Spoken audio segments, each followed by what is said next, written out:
안녕하세요, 제이제입니다. 오늘은 많은 여자들이 잠자리 후 이것을 느껴봤다에 대해서 말씀드려 볼게요. 그럼 바로 시작할게요.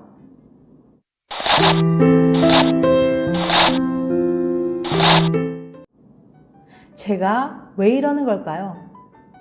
얼마 전 김모양에게서 고민이 듬뿍 담긴 메일을 한 통 받았습니다. 사랑하는 남자친구와 벌써 4년째 사이좋게 연애를 잘하고 있는데요. 문제는 잠자리 후에 너무 우울해진다는 거예요. 남자친구를 정말 좋아하고 속궁합이 안 맞는 것도 아니에요. 그런데 도대체 왜 그런지 잠자리만 하고 나면 기분이 확 나빠지고 뭔가 잘못한 것 같은 느낌이 들어요. 첫 경험이면 그러려니 하겠는데 시간이 지나도 나아지지 않네요. 남자친구도 이제 지치는 게 눈에 보이고 이렇게 헤어지고 싶지 않은데 이런 기분 저만 느끼는 걸까요? 생각보다 흔한 일. 김모양은 잠자리 후 우울증 때문에 많이 힘든 것 같아요. 그런데 조사에 따르면 김모양처럼 잠자리가 끝나고 우울증을 겪는 사람이 생각보다 많다고 합니다. 퀸즐랜드 대학교의 로버트 슈바이처 박사는 성인 여성 230명에게 물어봤는데요. 잠자리를 하고 나서 한 번이라도 우울한 기분이 들었다고 답한 사람이 무려 46%나 됐답니다. 즉, 2명 중에 1명은 잠자리 후 우울증을 겪었다는 얘기죠. 심지어 잠자리를 할 때마다 자주 불쾌하거나 우울해진다고 답한 사람도 8.2%나 됐답니다. 혼자가 아니야. 혼자가 된 기분이야. 우울해. 증상은 사람마다 조금씩 다른데요. 보통은 잠자리가 끝나고 1시간 정도 깊은 슬픔에 빠져서 눈물을 흘리거나 갑자기 피로해져요. 아주 심하면 4주 동안이나 같은 증상이 이어지기도 합니다. 연구를 이끈 슈바이처 박사님은 이렇게 설명했어요. 잠자리 후 우울증은 증상만큼이나 원인도 다양해요. 어린 시절 당했던 성희롱이나 첫 경험의 안 좋은 기억 혹은 단순히 만족감을 느낀 후에 호르몬 탓일 수도 있고요. 원인이나 증상이 사람마다 다르기 때문에 치료법도 다를 수밖에 없답니다. 안타깝게도 아직 우울증의 이유가 정확히 밝혀지진 않았다는 건데요. 사랑하는 사람과 분명 내가 원해서 한 잠자리에서도 우울증이 찾아올 수도 있고요. 평소엔 안 그러다가 갑자기 증상이 나타나기도 한답니다. 끝나고 나서가 중요해. 잠자리 후 우울증으로 고민 중인 연인이라면 꼭 지켜야 할 일이 있어요. 먼저 자신이 잠자리 후 우울증을 겪고 있다면 연인에게 솔직하게 털어놓는 게 중요합니다. 이건 내 잘못이 아니야 라고 상대방이 오해하지 않도록 잘 이야기해 주세요. 만약 연인이 잠자리 후에 우울증에 빠졌다면 혼자 내버려 두지 마세요.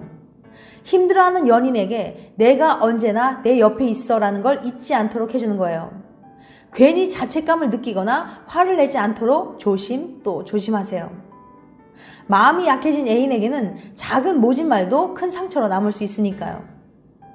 무엇보다도 잠자리는 즐거운 사랑의 표현이란 사실을 잊어서는 안 되겠죠.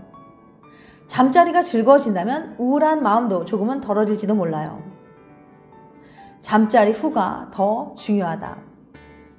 누가 뭐래도 연애나 결혼에서 잠자리는 중요한 부분을 차지합니다. 많은 연구들이 만족스러운 잠자리가 관계의 만족도에 큰 영향을 준다는 걸 보여주고 있으니까요. 혹시 우리가 미처 생각하지 못한 어떤 요소가 있진 않을까요? 잠자리의 모든 것. 토론토 대학의 에이미 무이스 교수는 어떤 요소가 잠자리의 만족도에 영향을 미치는지가 궁금했습니다. 이를 위해 무이스 교수는 335명의 성인을 대상으로 잠자리의 다양한 부분에 대해 설문조사를 진행했어요. 전반적인 관계의 만족도는 물론 잠자리에 대한 만족도, 얼마나 잠자리를 하는지, 잠자리 자체의 길이는 어떤지, 잠자리 이후의 행동은 어떤지 등에 대해 자세히 물어봤죠. 과연 어떤 요소가 잠자리의 만족도에 가장 큰 영향을 미쳤을까요? 예상과 다른 결과. 연구 결과는 예상과 많이 달랐어요. 평균적으로 커플들은 전이에 13분, 잠자리에 17분, 잠자리 이후 활동에 15분의 시간을 썼는데 무이스 교수는 전이나 잠자리 자체보다 잠자리 이후의 활동이 잠자리 만족도에 가장 큰 영향을 미친다는 사실을 밝혔습니다.